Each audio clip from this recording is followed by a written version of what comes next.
வணக்கம். சற்று முன் கிடைக்கப்பெற்ற மிக முக்கியமான செய்தி ஒன்று வெளியாகி உள்ளது. அனைத்திந்திய அண்ணா திராவிட முன்னேற்ற கழகத்தில் இரட்டை இலை சின்னம் தற்காலிகமாக முடக்கப்படுவதற்கு வாய்ப்புகள் இருக்கிறதா?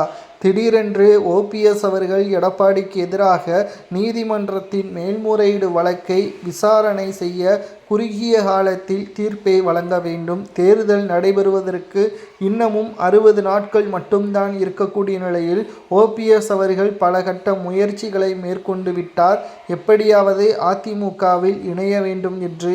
ஆனால் எடப்பாடி அதற்கு தடையாக இருப்பதன் காரணமாக வேறு வழியில்லாமல் ஓபிஎஸ் அவர்கள் இரட்டை இலை சின்னத்தை முழுவதும் கைப்பற்றுவதற்கு ஏற்கனவே தொடர்ந்த வழக்கை தற்பொழுது அவசர விசாரணையாக நடத்த வேண்டும் என்பதை தற்பொழுது மேல்முறையீடு மனு ஒன்றை செய்துள்ளார் வழக்கறிஞர் மூலமாக.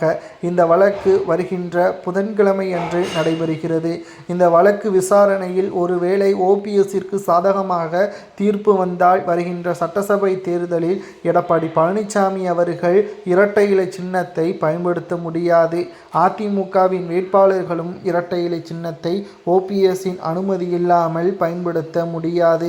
இது அரசியல் வட்டாரத்தில் மீண்டும் ஒரு பரபரப்பையும் அச்சத்தையும் ஏற்படுத்தியுள்ளது.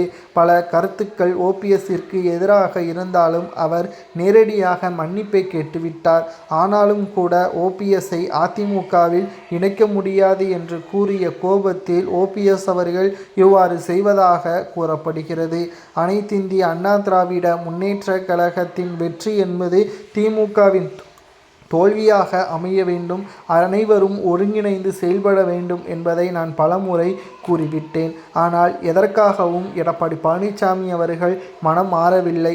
தமிழகம் முழுக்க தீயாக பரவி வருகின்ற ஒரு செய்திதான் அதிமுகவின் அரசியல் வட்டாரத்தில் தற்பொழுது ஓபிஎஸ்ஸிற்கு இடமில்லை என்றால் வெற்றி என்பது சொல்லும் அளவிற்கு முழுவதுமாக கிடைப்பது கடினம். ஓபிஎஸ்ஸின் தென் மாவட்ட நிர்வாகிகளும் ஆதரவாளர்களும் அதிமுகவில் இணைவதற்கான முயற்சிகளை மேற்கொண்டு வருகிறார்கள். ஆனால் எடப்பாடியின் அந்த ஒரே ஒரு தடையால் ஓபிஎஸ் அவர்கள் அதிமுகவில் இணைய முடியாமல் இருக்கிறார். எடப்பாடி மனத்தை மாறிவிட்டால் உடனடியாக நீதிமன்றத்தின் அனைத்து வழக்குகளையும் வாபஸ் பெற்றுவிடுவேன் என்பதையும் கூறியுள்ளார். அதிமுகவின் உண்மையான தொண்டர்களாகிய உங்களது கருத்துக்களை கூறுங்கள். ஓபிஎஸ் அவர்கள் மேல்முறையீடு மனுவை விசாரணை செய்ய வேண்டும் என்று கூறியது சரியா, அல்லது எடப்பாடி பழனிசாமி அவர்கள் கட்சியிலிருந்து நீக்கப்பட்டவர்களை மீண்டும் இணைக்க முடியாது என்று கூறுவது சரியா என்பதை கமெண்ட் வாயிலாக கூறுங்கள். நன்றி.